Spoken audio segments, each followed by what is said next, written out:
It is such an honor to say to you guys, I did not think this day was gonna come, but I'm so happy that it is here. You see this stack of CDs? Taylor Swift, Fearless, Speak Now, Red, 1989, and Reputation are finally in the right hands. Taylor has bought back her masters. Hey guys, it's Rachel. Welcome back to my channel and welcome to today. Can you tell by the tone of my voice how excited I am to film this video? Taylor has bought back her masters. She now owns the art, the albums, the tour, everything that she has ever done, she now owns. The photography, everything that Taylor has put into her embodiment of work is now Taylor's. I am so happy for her. I could absolutely cry. We really went from sad and grossed out to today's message of Taylor telling us that she bought back her masters, and it was thanks to us, and it was thanks to Shamrock Holdings to give her this opportunity, and I am so incredibly happy for her. So I kind of just wanted to sit down and film a video because today is Taylor Swift Independence Day, May 30th, 2025. We're documenting it right now, and it is such a big step, and it is so crazy because all the eras led to this. Every single era, all the Taylor's version eras, ever since right out of the gate when she was like, Lover's the first one that I'm gonna own, and we were all so excited to stream it because Taylor owned it. And then Taylor went back and claimed what was hers. She reclaimed the land. And then for Reputation and Debut, we were still waiting to see when Taylor's versions were going to come out for that, but Taylor told us not even a quarter of Reputation was done and that she felt like it couldn't be perfected more than it already was. And yes, that is so true, Queen. But she said if you guys are up for it, maybe in the future we'll get vault tracks from Reputation, and then Debut, we might still get that Taylor's version down the road. The 20th, which sounds nuts, anniversary of that album is next October, so maybe for the 20th anniversary she'll do one. But like she said, now it's a celebration instead of a sadness of she has to recreate these albums that she already loved so much and make them her own. Now they're already hers, but if she chooses to put out a Taylor's version of it, it'll just be a celebration, which I think is so freaking awesome. I am elated, okay? I'm elated, and the little girl who grew up on these albums is smiling so hard right now. Oh boy, here come the tears, I fear. The little girl who grew up with these albums, it means the world that she got them back. There is quite literally nothing like turning on the OG, and I have not listened to them since the Taylor's versions came out. I have not listened to Fearless OG version since 2021.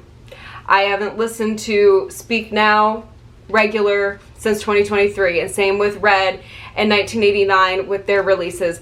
As soon as the Taylor's version came out of a song, album, I was listening to strictly Taylor's version because I respect Taylor's art, I respect her craft and the hard work and dedication that she's put into every single embodiment of her work. And so I obviously was not streaming the OGs. It's like I said, as soon as we got a Taylor's version, Taylor's thing was always, if there's a Taylor's version of it, she wanted us to stream the Taylor's version of it instead of the OG. But if the stolen version, which we used to call them, they're no longer stolen at the time, she said that we could listen to, you know, the OG while we waited for the Taylor's version. But we don't have to do that anymore. I added all of the OG albums right back to my playlist because I had taken them, of course, all off when all of this went down, and I am just elated for her. I'm so grateful, like, fresh out the slammer for real. Taylor owns her masters. I'm just so excited. Like, guys, I'm so excited for her. And like I said, the little girl who used to grab this very CD and grab her mom's huge CD player, drag it into the bathroom, and take a hot bath and not get out of the bath until this was done playing. She is smiling so big right now. This little girl who gravitated towards Fearless when she found Taylor in a really hard time in her life. I used to grab this CD, and I'm so glad that I still get to grab this version, even though we had to take a little intermission, and we love Taylor's version, okay? Like, that will always be special, but the OGs are just, they have a very special place in my heart. I grabbed this, I rehearsed with it because I was doing my very first talent show in 3rd grade with Love Story, and I ended up having to give that song away to a girl who was graduating elementary school, and I ended up singing All American Girl by Carrie Underwood, but little did I know at that time I was fearless because I didn't let that stop me. And this album means the world to me. It taught me to dream. It's so special to me. Then we have Speak Now. Speak Now, this very CD, was the very first time that I bought a Taylor Swift album on release day. October 25th, 2010, I bought this CD. My mom and I went to Target right after school. She asked me if I'd rather have the deluxe or the regular and a shirt, and I said the deluxe because I wanted more Taylor, obviously. I would always pull the deluxe content out of there, and I would pop it into my computer and watch the Mine behind the scenes. That was my favorite show on the planet. Oh my god, why am I getting so emotional? Red came out when I was in middle school, and I didn't have any friends that I felt like really valued me, and Taylor was the person that I always gravitated towards. I was so unapologetically myself. I didn't care that I was getting hated on for wearing a red Taylor Swift shirt in middle school. I was so excited to just love Taylor, and she has always been my rock, no matter the season in my life. So this one's for middle school me, and she's smiling so big right now. Then we get to 1989, which is the album that made all my dreams come true. Taylor found out who I was during this era. I met Taylor during this era. She sent me Christmas presents. All my dreams came true. And there was a part of me that when this happened, I felt so bad because I knew that Taylor kind of connected these albums with being stolen. But now they're not. Like, everything, all the memories, every era is now hers. And the fact that I got to hug her during this era, and just, it was such a big career move. It was her first documented pop album. And I just remember, like, how on cloud 9 I felt when this album came out, and how it changed my entire life. And it taught me to dream. And even in your wildest dreams, things can happen and come true if you persist. Reputation. After 2016, I didn't know if I was ever going to get to feel the joy of a Taylor Swift release ever again, because of what the world did to Taylor in 2016. And I just simply didn't know how much time Taylor was going to take away if she wanted to come back, because who could blame her when the entire world seemingly turned against you. But she knew, thankfully, that there were so many of us who loved her and valued her, and this one right here is truly for the fans who stayed around, and I will forever say that. A part of me, very honestly, is glad that Reputation didn't have to be recreated because of how iconic it is, and how the connection I feel with Reputation and how authentic it was to the fans who stayed. I have loved Taylor ever since I hit play on Love Story. She was my comfort, and I would listen to Radio Disney waiting for her to come on. And when I was a shy girl in elementary school who didn't seemingly have any friends who really liked her, I would run home and listen to The Outside. And I would dare to dream listening to Fearless. And then I got older, and these albums and Taylor's collections of music grew into this. All 11 albums mean the absolute world to me, so much so that I have a separate crate for all the first Taylor albums of each era that I ever bought. She's been my constant, and yes, I like other artists, but absolutely no one touches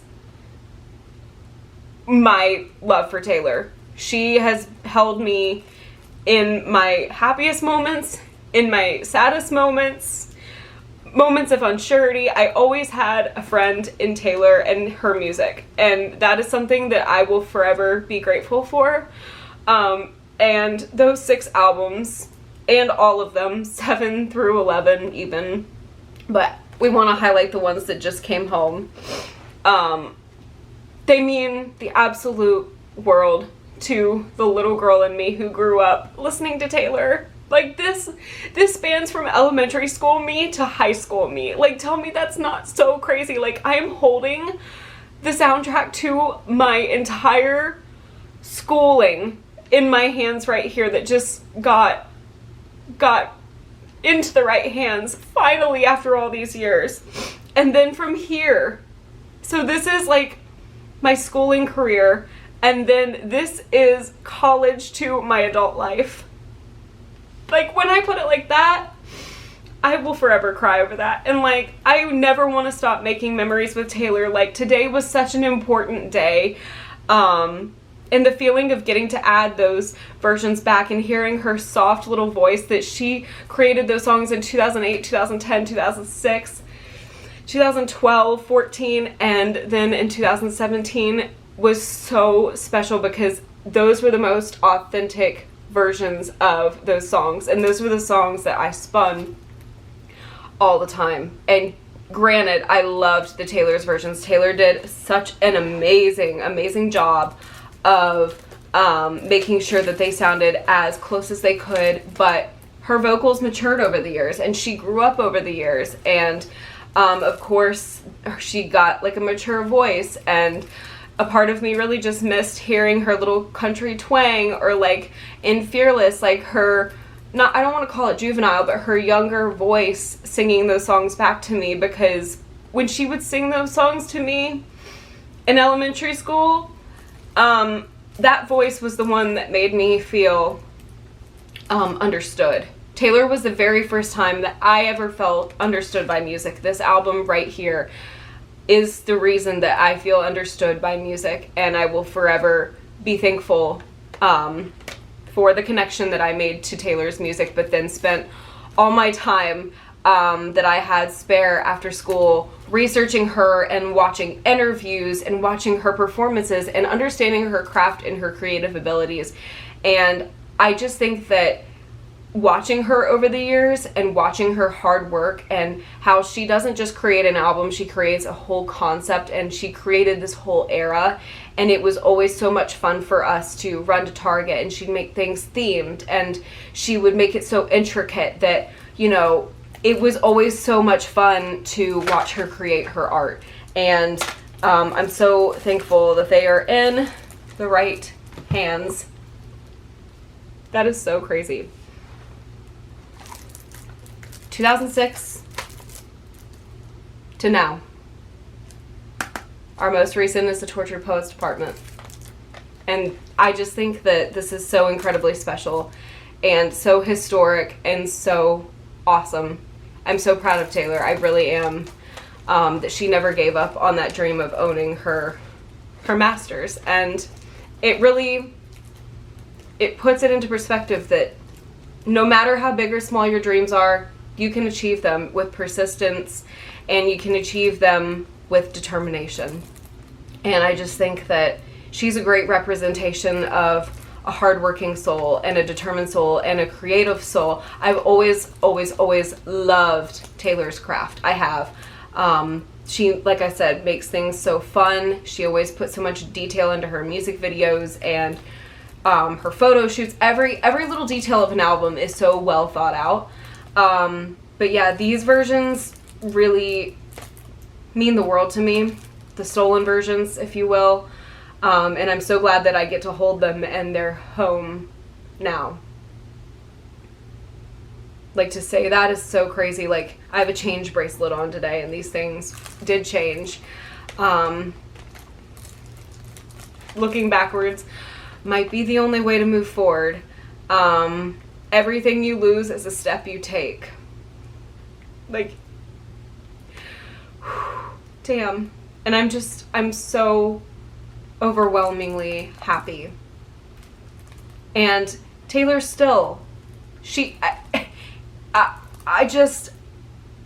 always makes sure that she addresses, like, everything. She's so smart with that. She was talking about Reputation. She said, you know, that was that period in her life, and she was struggling with re-recording that, and she was a quarter way through it. So, like, you know, everybody's saying stuff about, oh, when's it coming, and being rude to her and starting the Taylor Swift is Over party again.